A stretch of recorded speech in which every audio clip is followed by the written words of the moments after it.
PML-N leader Shehbaz Sharif is set to become Pakistan's next Prime Minister. He will be leading a coalition government once again amidst allegations of poll rigging and staggering economic challenges. The National Assembly is voting to elect the new Prime Minister. The selected contestant will be administered the oath of office on Monday at the presidential mansion WION.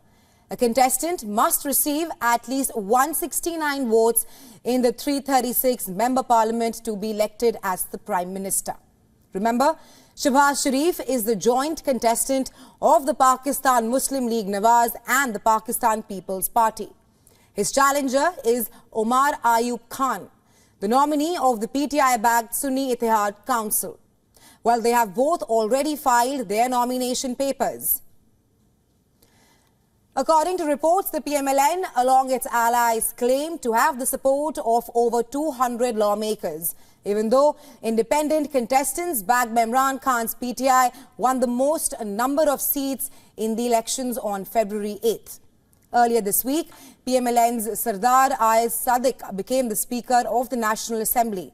And since PML-N and PPP contestants were elected as Speaker and Deputy Speaker with a comfortable majority, Shehbaz Sharif's selection as the Prime Minister is all rather certain.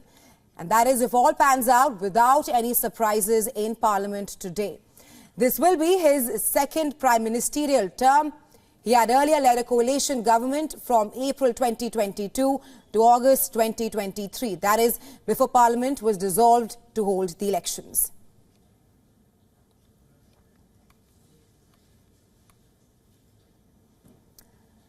And for more on this, we are now being joined by Pakistan Bureau Chief Anas Malik. He's joining us live from Islamabad. Hi Anas, the voting in the National Assembly to elect the new Prime Minister is all set to begin.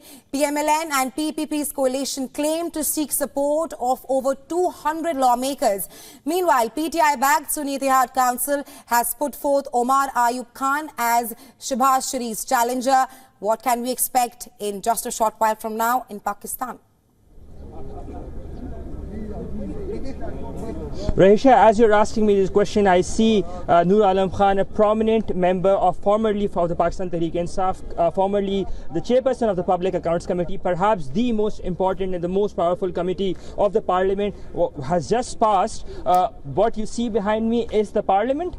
This is the main entrance. We're inside, and in a short while from now, the session will begin. You see that media that's standing there. This is the main entrance of the member national assemblies, from where they go in and come out from. And a short while back, we saw Shehbaz Sharif, Bilawal Bhutto Zardari, Asif Ali Zardari entering the premise of the Parliament. They're not inside the hall. The session is slightly delayed.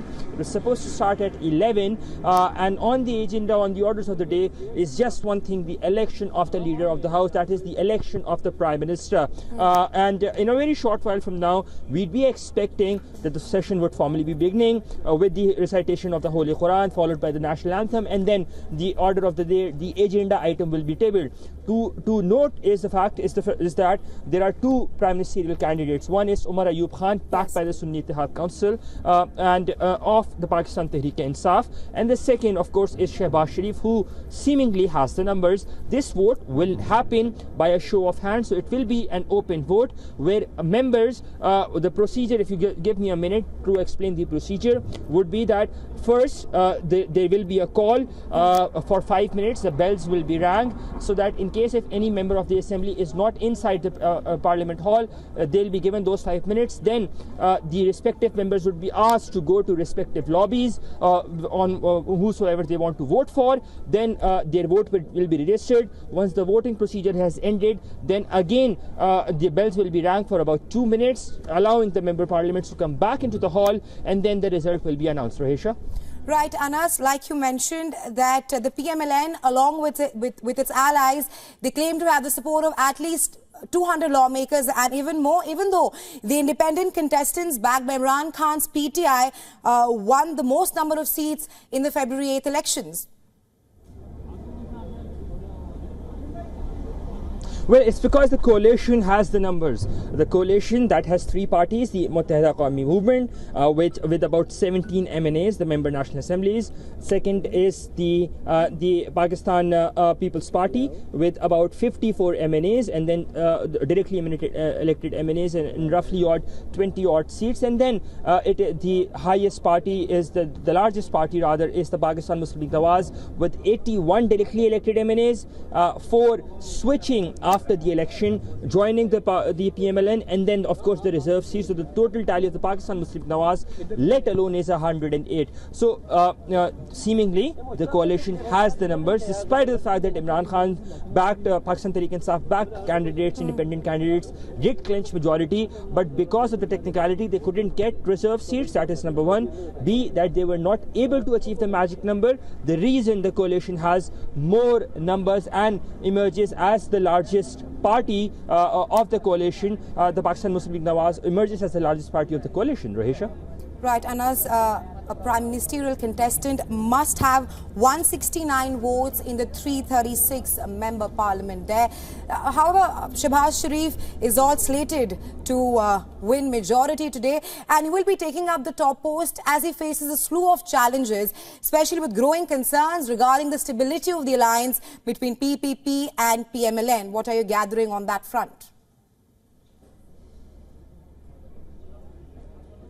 Certainly, so it will not be an easy ride out. In fact, days before the parliament went into session, before the oath, in fact, when the parliamentary committee met of the Pakistan Muslim League-Nawaz, Nawaz Sharif, the PML-N Supremo and the former three-time Prime Minister, had made it clear that certain economic decisions have to be taken, and that for the next year and a half or at least two, it will not be an easy ride out for the government. It will not be an easy ride out for the people as well. So they are cognizant of the matter. There is a genuine sense of realization of how things will proceed. So the reason we are saying that the Pakistan People's Party has very cleverly opted not to be part of the coalition, rather returned the favor back as to how it was back in 2008. So what remains to be seen as to who and how would this government be taking tough decisions. We've got the IMF agreement ending at the end of this very month. A new finance minister has to be there in place so that negotiations with the IMF can be there. So as I said, it's not going to be an easy ride out. Rahisha? Right, Anas will of course be tracking the election of the new Prime Minister of Pakistan with you very closely here on WION. But thanks very much for joining us.